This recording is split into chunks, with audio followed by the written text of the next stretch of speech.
Bonjour et bienvenue sur le plateau de Tendance de fonds. Aujourd'hui, j'ai le plaisir de recevoir Ronny Michali, gérant chez Financière Galilée. Bonjour Ronny. Bonjour Florentine. Alors vous êtes le gérant du fonds Galilée Fund Picking Strategy qui va donc souffler sa première bougie le 10 juillet prochain. Il s'agit d'une création de fonds ex nihilo. Première question toute simple donc pour commencer. Pourquoi avoir créé ce fonds et ensuite quelles sont les caractéristiques de ce fonds? Alors effectivement, notre fonds s'appuie sur l'expertise principale de la Financière Galilée, c'est-à-dire la sélection de fonds. Galilée Fund Picking Strategy, donc comme son nom l'indique, c'est un fonds de sélection de fonds flexible qui va investir sur un univers mondial et qui repose sur un modèle multi-entrée, c'est-à-dire multi-classe d'actifs, multi-zone géographique, multi-secteur, multi-gérant et multi-fonds. Donc c'est un fonds très diversifié et nous opérons en totale architecture ouverte et nous sélectionnons de manière totalement indépendante les fonds. Alors vous avez un univers d'investissement très vaste puisque vous pouvez investir à la fois sur les actions, les obligations et puis également sur n'importe quelle zone géographique. Comment faites-vous en partant d'un univers aussi large pour sélectionner les fonds qui ont le plus de potentiel selon vous ? Alors, nous avons développé en interne un processus de sélection de fonds en 6 étapes, 4 étapes quantitatives, 2 étapes qualitatives, chaque étape étant éliminatoire. Et donc, ce processus de sélection de fonds nous permet d'écrémer au fur et à mesure les fonds. Nous partons d'une base, d'un univers de 1300 fonds et nous arrivons à la fin à un portefeuille de 10 à 15 fonds. Donc, une sélection très exigeante. Nous sélectionnons sur toutes les classes d'actifs, actions, obligations, matières premières, etc. Nous sélectionnons sur toutes les zones géographiques et nous sélectionnons finalement dans chaque catégorie les fonds qui nous paraissent être les meilleurs et qui nous permettent de construire le portefeuille le plus adapté en totale architecture ouverte. Et concrètement, quel est votre processus d'investissement pour faire cette sélection de fonds?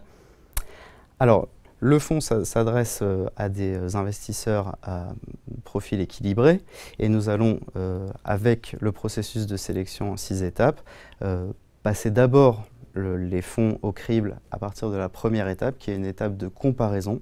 Donc nous comparons le fonds dans son environnement et nous voyons par rapport à ses concurrents si le gérant ressort de manière talentueuse et avec des critères qui nous correspondent. Et si c'est le cas, à ce moment-là, nous le sortons de son analyse comparative et nous le mettons dans l'analyse détaillée. Là, dans l'analyse détaillée, nous allons regarder les statistiques du fonds par période, la performance, la volatilité, le ratio de Sharpe, le recovery, la perte maximale historique également. Et nous allons sélectionner les fonds qui nous paraissent, une fois de plus, correspondre à ce que nous cherchons. Si le fonds est bon et qu'il a les capacités de passer à l'étape numéro 3, nous passons à l'étape numéro 3, qui est l'étape de composition. Nous allons analyser sa composition, les classes d'actifs à l'intérieur, la répartition par classe d'actifs, la répartition sectorielle, la répartition géographique, les premières lignes du fonds également. Et nous allons après, si cela correspond encore une fois aux directives de notre comité de gestion, à ce que nous recherchons, faire l'étape numéro 4, qui est l'étape de confrontation de fonds. C'est-à-dire que nous allons faire des matchs de fonds entre les fonds qui sont ressortis les mieux dans les étapes 1, 2 et 3. Nous allons les confronter et nous allons écrémer et éliminer les derniers afin de pouvoir après les analyser de manière plus détaillée en fait. Et une fois que vous avez établi cette shortlist, est-ce que vous allez compléter avec des filtres supplémentaires en passant les fonds au crible de l'analyse qualitative par exemple? Tout à fait, c'est ce que je disais du coup, donc en 6 étapes, je me suis arrêté à l'étape numéro 4, il y a encore 2 étapes supplémentaires qui sont des étapes d'analyse qualitative. Donc il y a une interview du gérant, j'insiste sur le fait que c'est une interview de due diligence, nous posons directement les questions au gérant et nous allons lui demander toutes les précisions que nous avons besoin de connaître sur le fonds que nous analysons et que nous souhaitons sélectionner. Et nous avons la dernière étape, l'étape numéro 6, qui est l'étape d'insertion en portefeuille.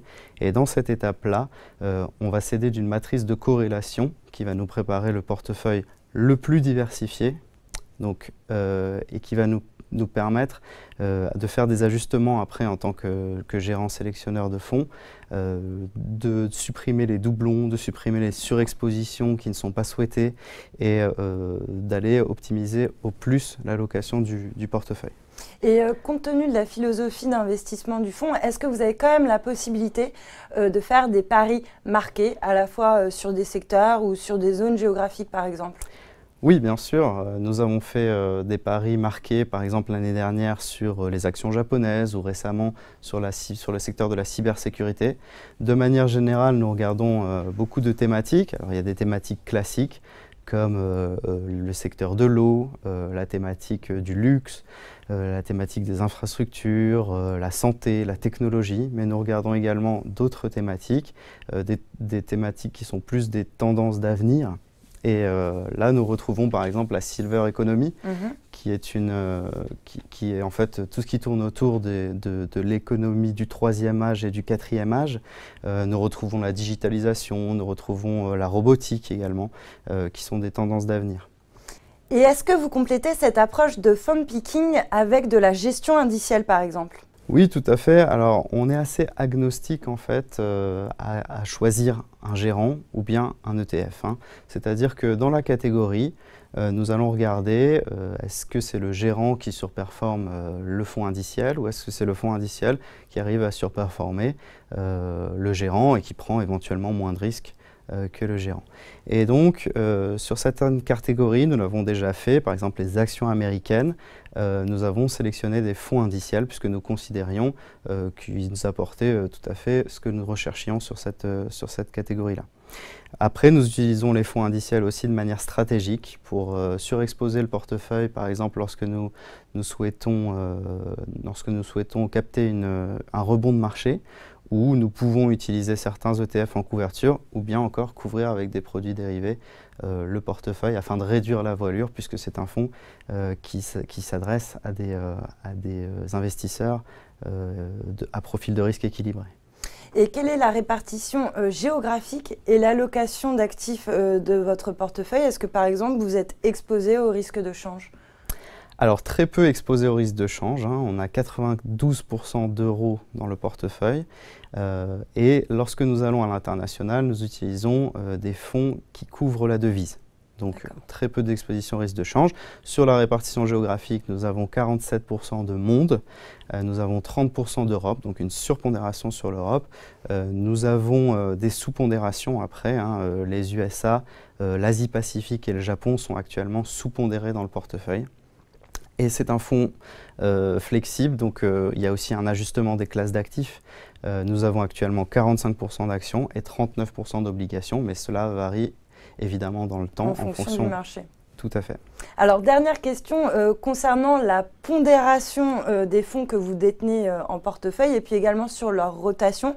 Est-ce que vous réalisez des arbitrages tous les mois, par exemple ? Alors, ça, par contre, effectivement, nous sommes tenus à aucune obligation d'arbitrer le portefeuille de manière fréquente ou selon une périodicité spéciale. Nous avons une pondération moyenne en portefeuille de 6-7% par fonds. Le fonds tourne autour de 10 ou 15 fonds cibles dans le portefeuille. Les 10 premières lignes font à peu près 35%, et ça varie assez peu de la composition totale du portefeuille. Mais surtout, je dirais que par rapport à l'arbitrage, nous faisons un gros effort sur ce qui est reporting. Au dos de notre reporting, vous trouverez en fait étape par étape sur les 6 étapes combien de fonds ont été analysés et éliminés à chaque étape. Et nous avons également créé, pour aller encore plus loin dans la transparence pour nos partenaires distributeurs, un site internet qui en fait répertorie tous les fonds que nous avons choisis, pourquoi nous les avons choisis, dans quel contexte, selon quelle analyse qualitative et quantitative, et quelle a été la motivation de notre décision. Voilà. Par exemple, donc, ce mois-ci, nous allons analyser 64 fonds dans l'étape 1 qui est l'étape d'analyse comparative, puis de manière détaillée 27 fonds, 8 ont été confrontés, etc. Et finalement, 2 sont entrés dans le portefeuille ce mois-ci. Donc vous retrouvez en fait tout le processus et la sélection exigeante dont je vous parlais tout à l'heure. Très bien, merci beaucoup Ronnie Micheli. Merci.